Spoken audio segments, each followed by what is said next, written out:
I have a couple of favorite projects that I really like to do on the lathe. One of them are these small goblets like this. Another are lidded boxes like this one. The lid comes off. You can put all sorts of little special stuff inside there. What these two projects have in common is that they have to be mounted on the lathe such that I can turn the end of these unsupported. So what we need is a way to get these mounted on the lathe that's going to grip them securely so that I can work on this end. Now there's lathe chucks out there that'll grab your material and do that for you. They are kind of expensive, so let me show you an alternative way that you can get your material mounted onto a faceplate like this. The alternative method is to use cyanoacrylate glue. Now cyanoacrylate is way too hard a word to say, so we just call this CA glue. CA glue is incredible stuff, very, very strong, lots of applications in the shop. In this case, what it's going to allow us to do is take a turning blank, apply glue to the end grain of it, glue it to this faceplate, and virtually instantaneously start working on this piece without this end being supported. It's incredible stuff that this glue can do. The first thing we want to do is be able to fairly accurately center this on the faceplate.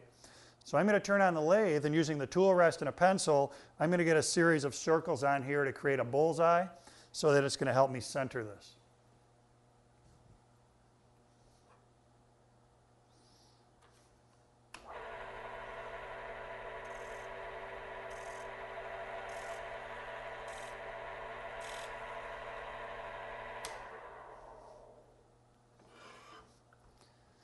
Now what I've got are a series of concentric rings, and what I can use those for is to locate my square blank, just lining it up with the rings as I go so that this is pretty close to centered on here. That way I don't waste a lot of wood when I start my turning.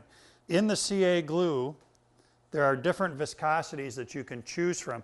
This one here is the thickest one I've got, and then from there it goes down to one that's quite thin, pretty watery. In an application like this, what I'm concerned with is that if I use the real watery glue, it's going to soak into the end grain too fast and it's not going to give me a real good bond. So I'm actually going to use the thicker one. The watery glue is very useful to have around. If you have a crack that you need to seep the glue into, the watery stuff will flow right down in there and do a repair like that for you. But here we want to use the thick stuff. Now, what I'll be doing is applying an activator to the board itself here, to the faceplate, and then I'll be using the glue on the end grain. The activator accelerates the drying time so that in just seconds we're going to be able to work with this material. So just a couple spritzes of activator on here. Now I'll glue this end. I want to show you though that on this end of the blank I have marked the center out. And as I bring everything together, I'll be putting the tailstock into this center point so that when I bring this all together, it just helps keep everything aligned so that my blank is nicely centered on the lathe. So we'll make sure the tailstock is free and ready to slide. So I'll get glue here on the end grain. Center that on the tailstock. Bring this end up against my bullseye. Lock that in place. Now we just need to give that maybe 20 seconds or so, and we'll be able to work with this. In the time it's taken me to set up my tool rest, get my face shield on, I know that glue is ready to go. I'm going to keep the tailstock in place for the rounding process, because that's the part where it's hardest on this thing to be unsupported.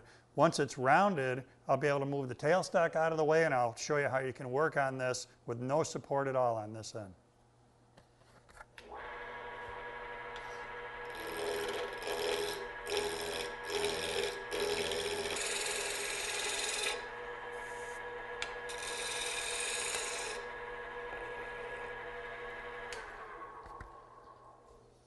I've got my spindle roughed out. It's completely round. Now the initial shaping here, I'm going to keep the tailstock in place for that. That lets me work a little bit faster, not worry about chatter. Once that's done, we'll move the tailstock away. I'm going to make a little spinning top here. So this is going to be the pointy end down here. The handle for the top will be up here.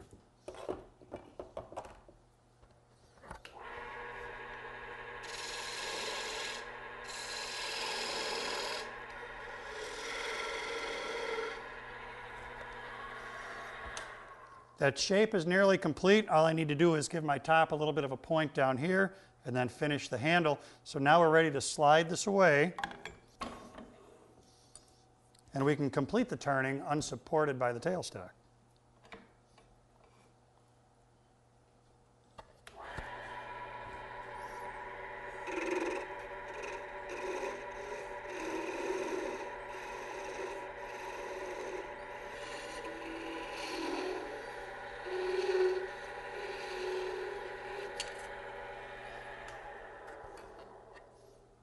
What's cool about this is that in completing this top, we've actually started the shape for one down here, doing all that work without the tailstock being in place.